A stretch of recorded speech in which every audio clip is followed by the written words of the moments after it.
The snake plant is nearly impossible to kill unless you make these common mistakes.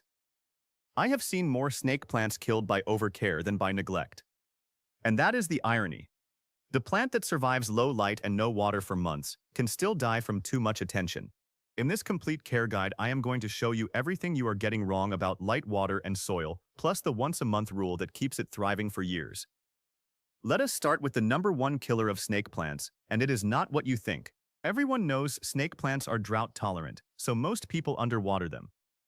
But the truth is, snake plants die from overwatering far more often than underwatering. The thick fleshy roots store water, and when you water too often, those roots rot from the inside out. By the time you see yellow mushy leaves at the base, the rot has already spread through most of the root system. Here is the simple test to know if you are watering correctly. Stick your finger into the soil all the way to the bottom of the pot. If there is any moisture at any depth, do not water.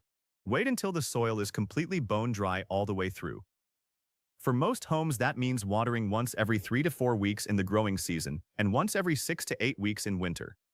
That is not a joke. Your snake plant genuinely does not need water more than once a month. Now let me address the oxygen at night myth, because this is the most confusing topic in snake plant care. You have probably heard that snake plants produce oxygen at night and you should put them in your bedroom. This is technically true, but it is misleading. All plants produce oxygen during photosynthesis, which happens in light. At night, plants respire like we do, consuming oxygen and releasing carbon dioxide. Snake plants do have a special type of photosynthesis called CAM that allows them to take in carbon dioxide at night, but the amount of oxygen they produce is negligible. It will not improve your air quality in any meaningful way. Put a snake plant in your bedroom because it looks beautiful and is easy to care for, not because you think it is cleaning your air. The next mistake people make is using the wrong soil. Snake plants need a very fast draining soil mix. Regular potting soil holds too much moisture and will cause root rot. The ideal mix is 1 part potting soil, 1 part perlite, and 1 part coarse sand or cactus mix. This creates a gritty, fast-draining medium that dries out quickly between waterings. If you see your snake plant sitting in dense, wet soil for more than a week after watering it, it's time to repot into a better mix. Pot size is another common mistake. Snake plants actually prefer to be slightly root-bound. A pot that is too large holds too much soil, which stays wet too long and leads to root rot. The pot should only be about 1 inch wider than the root ball. And it must have drainage holes.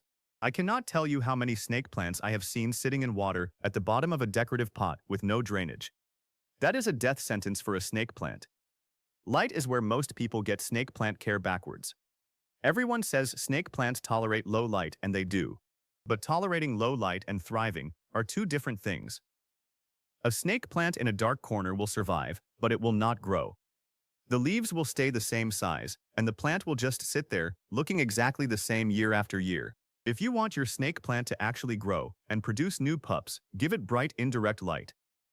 An east or west-facing window is ideal. A south window with a sheer curtain works great too. The more light it gets, the faster it grows, and the more pups it produces. Now let me talk about the once-a-month rule that keeps snake plants thriving for years. Here is the simple routine that works.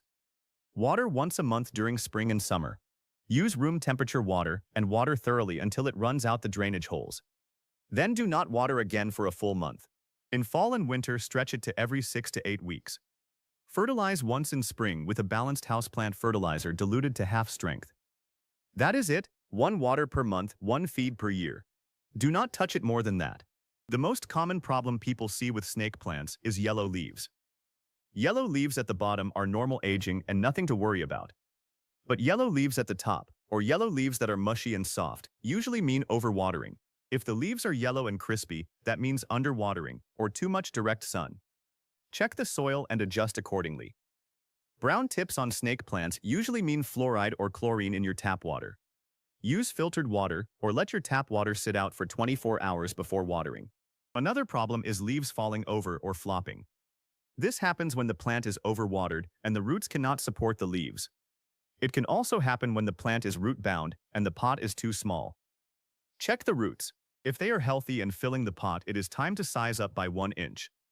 If the roots are mushy and brown, you have root rot and need to cut away the dead roots and repot in fresh, dry soil. Snake plants also get pests, but less often than most houseplants. The most common pest is mealybugs, which look like white cottony clusters in the leaf joints. Wipe them off with a cotton swab dipped in rubbing alcohol. Check the plant every few days and repeat until they are gone. Spider mites can also affect snake plants, especially if the air is very dry. Increase humidity around the plant, or wipe the leaves with a damp cloth. Propagation is one of the best things about snake plants. You can take a single leaf, cut it into 2-inch sections, and stick them in water or soil. Each section will grow new roots and eventually a new pup. Keep the cuttings in bright indirect light and change the water weekly if propagating in water.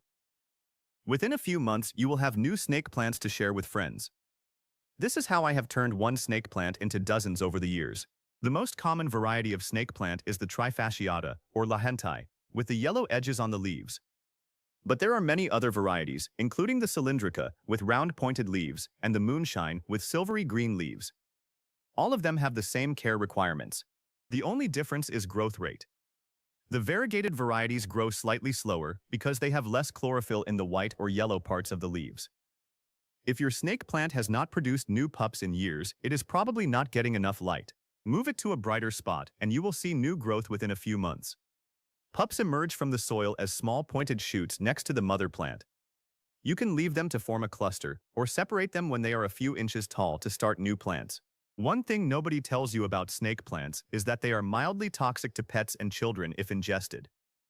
The saponins in the leaves can cause nausea, vomiting, and drooling.